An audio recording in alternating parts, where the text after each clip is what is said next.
Harbour लाईनवरून Vashi जाणारी 12 डब्यांची ही local आहे.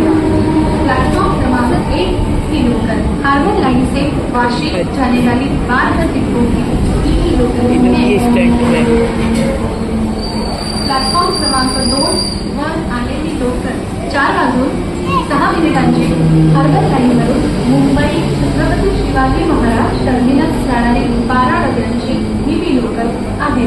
प्लॅटफॉर्म क्रमांक 2 की लोकल हार्बर लाईन से